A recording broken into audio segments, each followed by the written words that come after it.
What's going on, faithfuls? It's your boy Nick, and I'm joined by Scott from Nothing But Niners crew. Man, we got an exciting camp coming up on us, and second day of practice with pads on. Got a lot to talk about, a lot to cover. Just want to go over a few things, but first, what's going on, Scott? How's everything going? It's going good. I'm on holiday from uni, so I've got a bit of time on my hands, and been following camp quite closely. Excited about some things, saddened by a few other things, but yeah, I'm excited to chat about it. Yeah, man, definitely. Let's talk about camp so far. So, Elvis Dumerville came out and said that, yeah, we don't have pads on yet, and then once we put the pads on, it's to distinguish, the football players from the T-shirt guys, basically. So, the reason I bring that up is because Matt Breda was killing it with no pads on, and now that he has pads on, he can't get past the line of scrimmage. With pads on. I don't know if that's due to our offensive line play or the havoc that our defensive front is filling in. So what are your thoughts on Matt Breda? So I think we had a discussion that sort of relates to this on our running backs video, which was a while back, where we were sort of breaking it down. And I think there were a few of us who felt that Matt Breda was going to be a bit of a T-shirt guy, at least in his first year. I mean, I think he came out of college about 195, and apparently he's now about 200 pounds. So he's not a huge guy. Certainly not compared to the sort of the defensive lineman that he's going to be meeting sort of at the line of scrimmage, which is what he's doing currently. I think the thing with Breda is that there are multiple sides to this coin. Firstly, number one, yes, he ran a similar scheme in his first 2 years at college, which meant that he was relatively comfortable doing what he's being asked to do right now. But there's still a learning curve. Number two, I think, by all accounts, our defensive line have been fairly dominant. And when your defensive line has been dominant against an offensive line, which clearly needs some work still, there's question marks at center, there's question marks at both guard positions. And Trent Brown, we've heard he's getting beaten up in the passing game, and the running game probably wasn't his strength last season. That's not a great line to run behind for anyone. And if your defensive line is doing bits, then that's only going to make a running back's job harder. The one that is worth considering is that we've not heard any other running backs aren't getting past the line of scrimmage. And so that's going to be, a bit of this is going to be on Breda, but there are other factors in play here. But certainly, I don't think we should be expecting a mad performance from Matt Breda, either in training camp or even this season. Purely, I mean, he's an underrated rookie for a reason. Right, and it's just funny because I've heard conflicting reports on him, as in Joe Fan has said that Matt Breda's speed is like top notch. He's been a star to watch out for. You hear other people, people reporting that he hasn't made it past the line of scrimmage, and I'm in agreement with you on. He's going to be a T-shirt guy at first. So that whole running back situation is going to be kind of interesting to watch. There has been a lot of talk about how Tim Hightower has been filling in with with knowing the scheme, as well as being able to the toughness and ability that he needs to have to play in the scheme. I thought that was kind of interesting in his presser the other day. But before we get too in depth of things that we see going on, man, let's talk about these injuries, because the injuries are definitely are falling day by day. So I'm saddened to say that Jimmy Gilbert has a torn ACL. He's going to be out for the season, needs surgery ending season. Our thoughts and prayers are out to Jimmy Gilbert, linebacker for the 49ers. He was an undrafted free agent. Keep your head and your chin high, buddy, and make sure you don't stop grinding and keep grinding forward. So, but the main concern that I have, and I want to get your info on this, is with the safety position right now. Jimmy Ward goes down first with a hamstring. Doesn't look too serious. Said he was running on a side field yesterday, the day after it happened. The injury to Tart for high ankle sprain. Not Tart, I'm sorry, Reed for the high ankle sprain. And then today, Tart with a rib injury, saying that, it took him about 30 minutes to walk off the field with that injury. Some are speculating that it could be a torn rib or a broken rib, or hopefully it's just a really bad bruise, because I don't want to be, the Debbie of downfallers, but if it's a torn rib or a broken rib, that's not a good look for us. So what's your thought on these injuries and what we're going to do at this safety position? Yeah, I'm concerned about it because I think there was a consensus that the safety position was going to be stronger than cornerback for the 49ers this year. And actually, I personally thought that the way Lorenzo Jerome was playing, we could see a situation where you've basically got 4 safeties on the field because of the responsibilities that nickel corners have in this scheme, the responsibilities that strong safeties have, nickel linebackers. We could see kind of a dime or a nickel package where Jimmy Ward could play outside corner, Eric Reed, Jaquoski Tart, Lorenzo Jerome will all be on the field as well, doing their individual jobs, and then you'd have maybe one corner on the field. And that would make up for the weakness of that cornerback position.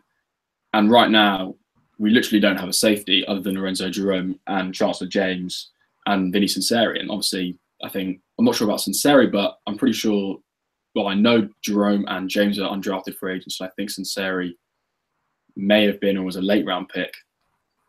And these are guys with very little NFL experience being asked to basically now take the reins and start for an NFL team. If 49ers were playing tomorrow, those guys would be their starters. We don't know how bad Jaquoski Tart's injury is. Doesn't sound good. Hoping it's not a bad one. But Eric Reed, day to day, hopefully he'll be back soon. He's really key. Jimmy Ward, hopefully he is back by Denver. To be quite frank, I don't care if he's not back for the whole of preseason. As long as he's back week 1, I think that's basically the most important thing for Jimmy Ward. But we need our safeties back because they're going to be the guys that hold the back end of that defense together. It's not going to be the corners, I don't think. Right. So a big problem. And we had Jarvis Bird in for a workout. Maybe he's the guy to call. There are safeties out there that we could probably call up, but let's face it, this is not a good situation, regardless of who you can bring in off the street. These guys have been working all off season, working hard. They know the scheme really reasonably well now. They knew their jobs. They're showing some versatility, and now the 3 best guys are all out, which is kind of a nightmare. Yeah, and I've been saying throughout this whole offseason is that I wanted to I really wanted to see Jimmy Ward playing opposite of Robinson because I thought that's where best fit would be for this defense, and have Tart playing the free safety and Eric Reed playing the box safety type deal. But now that the injuries are happening, I don't see that happening, obviously. But the only thing that worries me about Ward, man, is he got injured stretching. This guy is very injury prone, and we've talked about this before on the podcast numerous times, as well as I've talked to other members of the NB Niners crew on injuries with Jimmy Ward. But, hopefully it's not anything too serious. And, like you said, he's back by Denver practice or at least week 1 for the most part. Don't push it to get him in there because those hamstrings are nothing to be messed with. If you mess with them, it can take you out from a week to the entire season. So, but I believe that he did have a injury as well last year with a hamstring as well as Bruce Ellington as well. So, but enough about the safety talk and these injuries, man. I want to talk about, so let's talk about linebacking core real quick, all right? So we haven't heard much about Malcolm Smith, and which is a good thing that there has been talks about him doing his job, holding it down at that will position. There's been talks about, Navarro Bowman doing his thing, Ray doing his thing. But Reuben Foster is hitting the critics all over the place right now. And I know he's going against 3rd and 4th stringers, Nick Mullins and CJ Beathard at times. But I found it interesting because Kyle Shanahan said something in his presser today about Reuben Foster getting his 3rd interception in 4 days, about Reuben Foster bit on the same play that they threw yesterday. And he ran, he wrapped up the running back, and they threw the ball over his head, and, it went for 40 yards or something like that, I believe. But today they ran the same play, and his instinct was he dropped back, cut off, and made the interception. So that's showing that he's learning, reading this type of offense, reading this type of defense, and isn't making that the bad decision for a second time in a row. So I definitely think that this guy's going to be some good talent, man. He's going to be great talent. I mean, I'm not saying that he doesn't know how to play football, because we have all watched him in Alabama. And, but the thing that stood out to me in his presser the other day, which is what I really like, he's like, look, the ball has a knack for me. I don't have a knack for the ball. And one of the media guys says, well, do you take this all into consideration, and does this basically like hype you up or whatever? He says, no, basically I need to step back and understand that I'm still learning. He's like, I don't let this stuff get to me. I don't make this stuff that comes to me these days, these interceptions and stuff like that, to make my head grow bigger. So what are your thoughts on that whole conversation with Reuben Foster? I'm excited by it. I think the one good thing everyone keeps talking about, and you mentioned it as well, was the whole rookie mistakes, that you don't make the same mistake twice. And the fact that he's not made the same mistake twice is real positive. The fact that he learns from day to day. One day they throw, make a big gain on a pass because he bit on a play action. Another day, on exactly the same play, he goes back and intercepts the ball. The other thing that I think is positive about this is one of the knocks on him coming out of Alabama was that, yeah, he was good in pass coverage, but he wasn't actually a turnover generator in pass coverage. But he's already done that. So it's good to see that he's generating turnovers, he's intercepting balls. And this, I just think this creates a really nice headache for the 49ers. And it shows kind of everyone that the expectation was he's a really smooth mover. In coverage, he's rangier than he's probably given credit for, and we've seen now he can come away with the ball. The biggest knock on him, probably, other than the fact that he wasn't generating turnovers, was he gets swamped in run defense sometimes. He'll run into an O-lineman and they'll just destroy it. This is what happens when you're less than 230 pounds playing the linebacker position.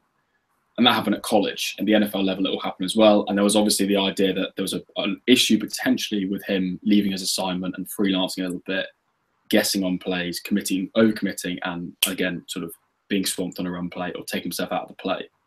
The 49ers is a really great, sort of almost great problem to have, because what you can do is you can allow him to develop at the NFL level, build up a little bit of NFL kind of man strength by having Navarro Bowman and Malcolm Smith playing your base packages.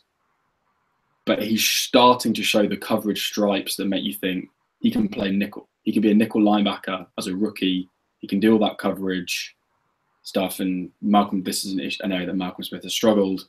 And then also we've heard Ray Armstrong's been used in that role as well. So the 49ers are preparing solutions to potential problems that haven't even reared their head yet. Is Malcolm Smith's coverage going to continue to be a problem? Who knows? But if it is, Reuben Foster can cover him. Is Navarro Bowman's coverage going to be a problem this year with the Achilles? Is he going to be as explosive? Is he going to be, more importantly, is he going to be as agile? Who knows? But if not, Reuben Foster can cover him. Ray Armstrong can cover him. It's a nice that the 49ers have solutions to problems that haven't even happened yet. Right. And we can all be in agreement, right, that this defense is definitely up on the upwind, right? So we're definitely going upwards. Other than right now the safety injuries that are very concerning.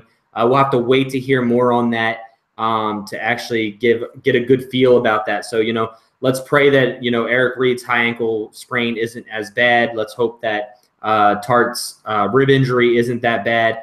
Last I heard, like I said, just to touch base on that again, was possibly either a broken rib or a torn rib. Let's pray that it's not that. Let's just pray it's a deep bruise or something like that. But man, Brian Hoyer and Marquise Goodwin have this crazy hookup right now. I mean, Marquise is leaving guys at the line of scrimmage, and he's in sixth gear before they get out of first. I mean, how much is Marquise Goodwin going to help this team with his speed, but not only being that deep threat go route runner, he's running these routes where DBs have to play him back to where they have to get that step on him. But the way that he is comprising people to play him playing back, being able to take off, but being able to stop and change his route is going to help, right? So it's going to help other receivers because Marquise is going to he's going to make you play him over the top as well as help Garcon or Robinson or Curley or whoever else is out there, because that's going to slide a safety to his side. Curley with the slants or coming out of the slot, or Ellington or whoever it is. We don't know who the final 53 are going to be yet. But it's going to – Marquise's speed on this and his hands and his ability to run routes and not be a one-hit wonder, kind of like Torrey Smith was, should help this offense. I mean, what are your thoughts on Marquise Goodwin in this offense and Brian Hoyer so far with the passing ability and deep ball? Yeah, I think with Goodwin, it remains to be seen if he's going to be more than a one-hit wonder. I'd like to see him run routes in more of a competitive environment, because we've seen someone like, for example, a Nelson Aguilar repeatedly dominating in training camp, but then when it gets to real matches, he's nowhere. But I think there's very good signs about Goodwin right now, and it's actually say defenses have to plan for speed. It doesn't matter what else he's got; they always have to plan for the fact that if you try and defend him press, you're going to have to roll a safety over. There's no doubt about it, because if he manages to elude that slightly, or if he's not jammed at the line, essentially, he's going to run by you. There's no doubt about it. So if you want to play press, you're going to have to shade the safety. If you play off, you're still probably going to have to shade the safety. And all it's going to do is it's going to open up space for everyone else. And it's going to open up space for him as well, because he's not just going to be running long all the time, but he can, as you say, accelerate and then just run a curl. He can run slant routes. He can run digs. He can run outs. He can run all the route combinations. And his pace is just going to mean the defense has to focus on Marquise Goodwin. And that helps everybody else. You know, we've got, if the 49ers, we're not sure how good our tight ends are, those guys are going to get way more space underneath if the defense are worried about Marquise Goodwin. Someone like Trent Taylor is going to have is going to be dreaming, because he's going to have more space to operate in, because the defense are going to be worrying about Marquise Goodwin. So the opportunities that he's going to create, not just for himself, but for everybody else in the team, is going to be enormous for the 49ers. And what's a good thing is that even if Marquise Goodwin goes down, Aldrick Robertson's a speedster. So if he sticks on the roster, he can do that same job. He can stretch you. He can worry you. So the fingers crossed Goodwin doesn't go down. Like, touch wood right now, because we've had a lot of injuries, and that will be the last guy right now we want to go down injured. But even if he does, we've got other guys. Speed kills. That's what they say. Right. And speed definitely does kill, but not only speed, but the ability to run routes and have good hands as well will help with that speed, because you're not one-dimensional. So I definitely agree with that, Scott. But, man, I'm super pumped over here, man. The last 2 days of camp with full pads on has been, the reports that we're hearing coming out from all different avenues of media. Definitely looks like we're on the rise. One of our commenters said, Mike said that you can't really say that the defense is on the rise right now, because corners are getting burnt, safeties are going down injured. But I was talking about the front seven. Our defensive line in the front seven is definitely on the rise. I wanted to put this question out there to everybody. Me and Mike were discussing this earlier. And how many sacks do you think the 49ers will have this year?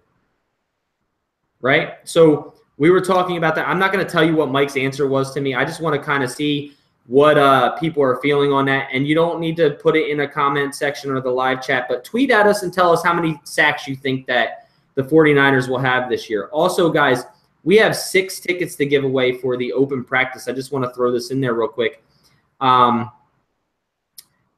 Make sure you check out the mailbag.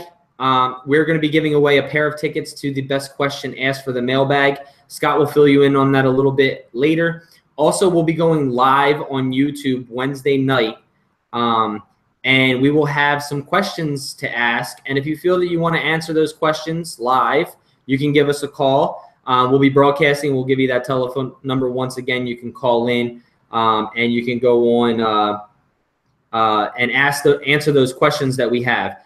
Basically, I'm not going to tell you what those questions are pertaining, but you'll have to watch the show live, and you will find out what those questions will be containing, because I don't want to give anything away. So, Scott, why don't you fill everybody in on the mailbag real quick? So we're doing a training camp mailbag. We'll tweet out at the end of this as well, asking for your questions. But commenting below this video if you have any questions for the training camp mailbag, got anything on your mind, anything you want us to look at answering. We will take a look at it on Twitter. Tweet us with any questions on our Facebook page. Facebook us any questions. Yeah, just hit us up. We'll try and answer as many of them as possible. And the best question gets a pair of tickets to the open practice this Saturday. Yeah, guys, definitely, man. Hey, guys, if you're not following us, let me just tell you where you can find us at real quick. You can find us on Twitter at NothingBut9ERS, as well as Snapchat, NothingBut9ERS. You can find us on Instagram, Nothing But Niners. You can find us on Facebook group page, Nothing But Niners. You can find us on iTunes, TuneIn, Stitcher, SoundCloud, Google Play. The season's really vamping up now, guys. We're going to have more and more to talk about. We're going to be coming at you as hard as we possibly can. We're going to be putting out as much content as we possibly can. We've had a lot of great guests. You can also check us out here on our YouTube channel. Check out the likes of our George Kittle interview, Cole Hicatini, Lorenzo Jerome, Trent Brown. A ton of guests on there. A lot of great interviews. A lot of great conversations going on, as well as a lot of great content, guys. The Nothing But Niners crew is going to be bringing you a lot of content. Make sure you check out nothingbutniners.com. Check out all of our articles that all of our writers are writing. We also have a new writer to the group. Like to give him a little shout out. You can find him on Twitter at Kofi21. That's at COFY21. You can find him on Twitter. His name's Corey. He's going to be joining us on the Nothing But Niners crew here as a writer as well. Going to be putting out that great content. He'll have an article out tonight, I believe. Scott will be pushing that out. But yeah, man, it's super exciting season, man. We're definitely excited over here. We've already told you a lot of other things, man, but just keep your eyes open and your ears peeled, because we're definitely going to be putting out that content. So, Scott, what else you got, buddy? Well, I suppose we've covered one of our goods for camp, haven't we? Marcus Goodwin, Brian Hoyer. Yeah. The goods are definitely a couple bad things, a couple ugly things. What do you think stands out as the bad, other than injuries right now? Yeah, so I think I'm actually going to put injuries in the ugly column. Injuries is ugly right now. I'm not enjoying those. Bad. I'm gonna say the interior of our O-line. When you're watching those one-on-one rushing drills, especially on the interior, guys are getting driven miles off the line of scrimmage. It's not even close. That's a little concerning to me, because we're going to play some good teams. Even in our division, teams have got good interior pass rushers. This offense, regardless of how well it's schemed, how finely tuned it all is, how beautifully Brian Hoyer is throwing the ball, if he's getting pressure in his face and is getting hit in 2 seconds, we're not going anywhere. Yeah, I completely agree with you, man. Watching these one-on-one drills, man, I don't know if it's just the speed of our defensive line, or, I mean, Zane Beadles is getting drove back crazy far. Daniel Kilgore is getting drove back crazy far. Those are the two that I've seen getting pushed back so far. Solomon Thomas was working Zane Beadles earlier, and I was just like, man, is it just he's that strong, or is it just what is going on? So that is definitely a bad. I think that'll be fixed. There has definitely been a lot of good things, to look at, with Trent Brown.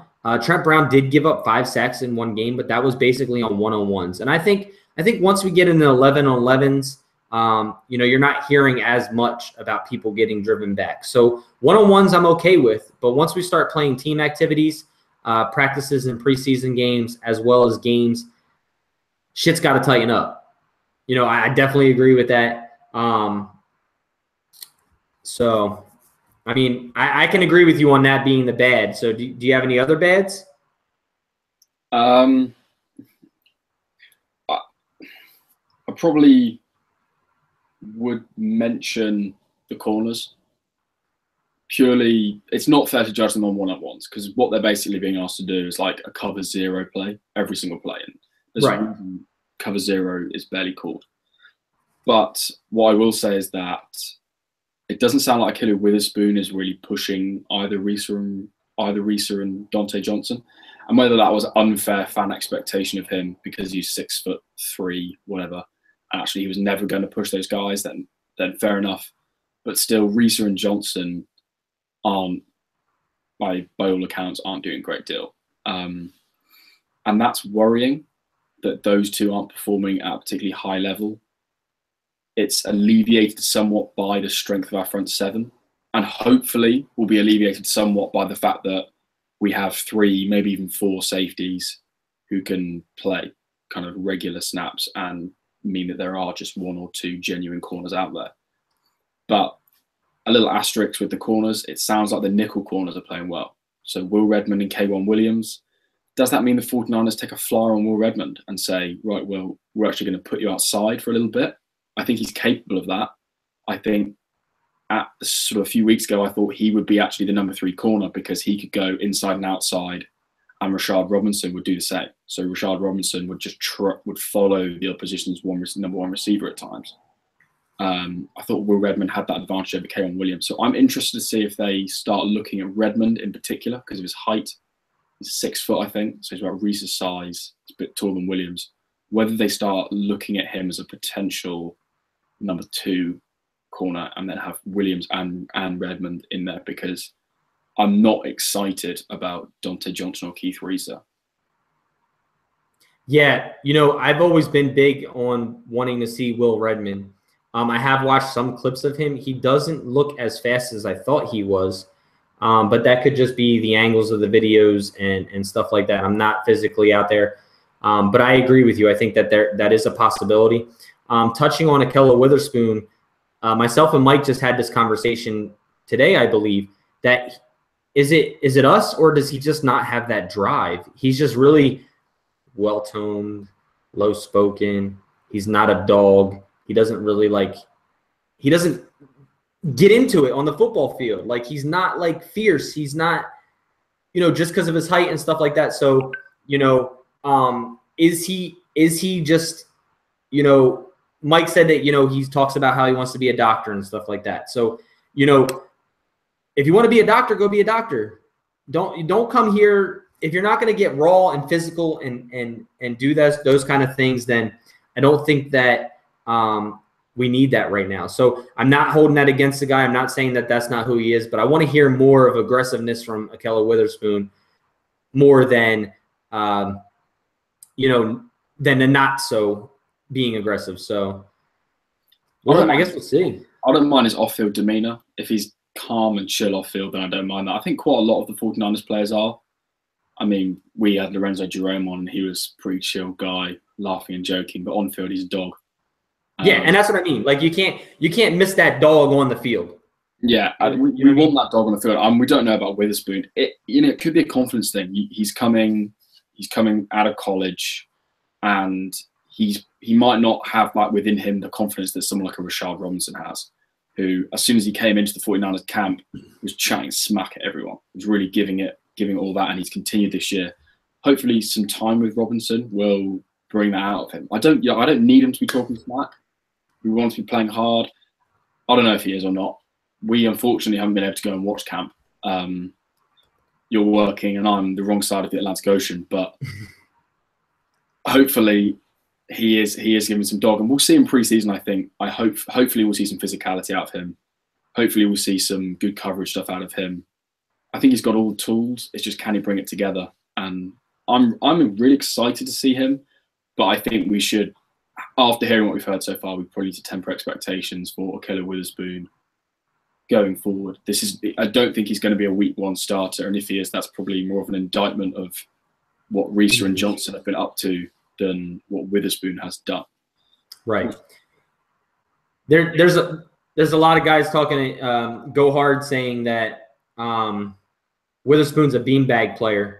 Doesn't fit the image of a playing beanbag over in the corner in high school. So he thinks Colbert's going to take Witherspoon's job, and he said it right before the 7th round. He said he thinks that that Colbert's going to take Witherspoon's job on this team. So that is a quite possibility. Go Hard also asked a couple of questions, but I'm not going to answer those questions because they're great questions and they'd be great for the mailbag. So if you guys have any questions like that, those are definitely 2 great prime questions. for the mailbag about training camp. So make sure you check out our Nothing But Niners mailbag. Submit your questions there, and you have a chance to win two tickets to the open practice August 5th. So definitely do that. But we've talked about the good. We've talked about the bad.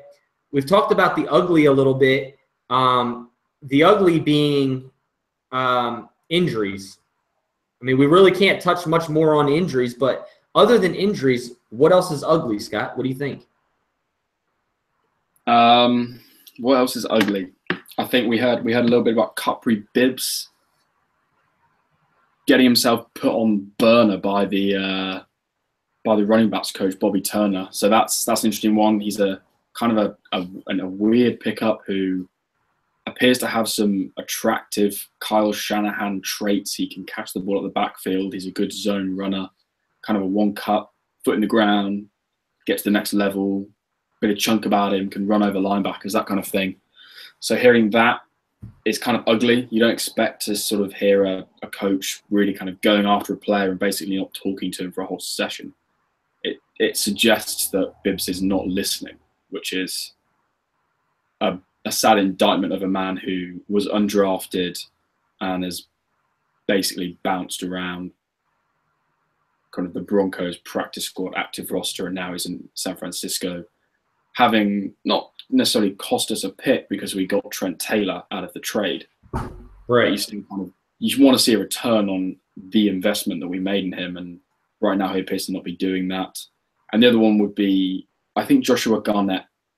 Again, for a similar reason, we heard information yesterday. I said the offensive line was bad, but Joshua Garnett sounds like he's been a bit ugly at times, like he's literally on ice skates. And there was a report yesterday that I think was from Grant Cohn that Charles Haley basically called someone over and chatted to them about Joshua Garnett, and he's been put on skates by DeForest Buckner, which, you know, I think most grown men would be put on skates by DeForest Buckner.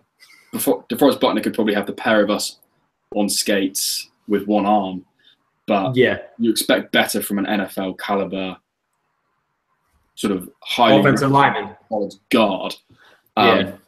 First roundman at that. Allegedly had some dog about him. You don't expect him to be literally running scared from a guy like DeForest Buckner. He should be relishing that challenge, getting up for it, and giving as good as he gets. Yeah, if you guys haven't checked out that article by Grant Cohn, there's a lot of good, interesting stuff in there as well as that option we were just talking about with Charles Haley and Garnett going at it. Basically, there was some heated discussion about that between the player and between Garnett pissed off Charles Haley pretty much. But you can check that out. But so I don't really have any other uglies, but I do have a great. Hits with the great. And this on a high. Yeah, and the great about this is, how about Kyle Shanahan telling John Lynch to go grab the player or the fans from the other side of the field to bring them closer so they can see practice better. That right there, guys, is just something that our fans have been looking for, have been striving for. And I said this the other day. I said this to Trent Brown. I said it seems like John Lynch and Kyle Shanahan are trying to bring back that Eddie DeBartolo feeling, the love, the family, I got your back type of stuff in this locker room. And every player we talk about, it's either iron sharpens iron, or we got each other's back. General Manager John Lynch says the same.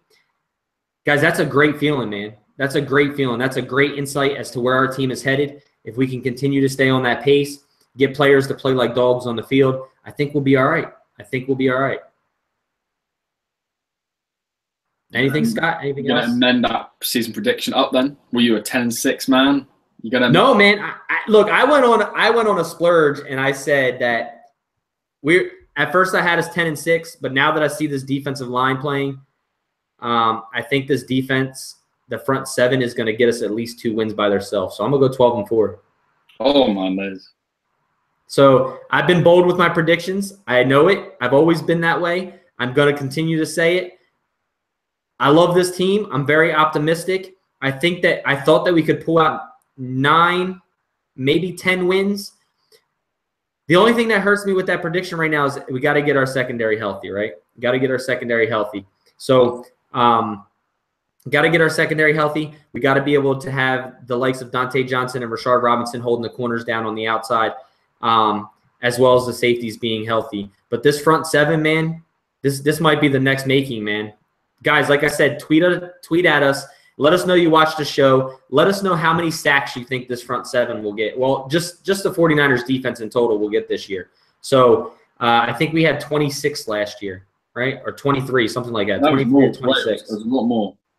We actually did okay on sacks last year. Well, the leading team was 46 or 48. Yeah, we were in the 30s. I think we were 33. Hang on, let me look that up. NFL teams sacks. I think we were 33. I think we were like tied for 19th or something. Okay. Which isn't diabolical, and actually it makes you think that given the scheme that those guys were playing and the number of injuries we had, we weren't awful in terms of sacks. But I think the big one is going to be how well do they play in this scheme. So I'm gonna personally estimate that we're going to go quite a lot up. Yeah, we were 33 sacks with 19 with joint 19th. We were equal with Cincinnati, Indianapolis, Miami with their front. San Francisco was us. Jacksonville with their front, which isn't bad, and we were one short of Atlanta and New England, the two Super Bowl champions. Okay. You don't need. I mean, sacks don't tell you everything, so I'm sure their pass rush was a lot better than ours. Right. They don't need crazy sack totals.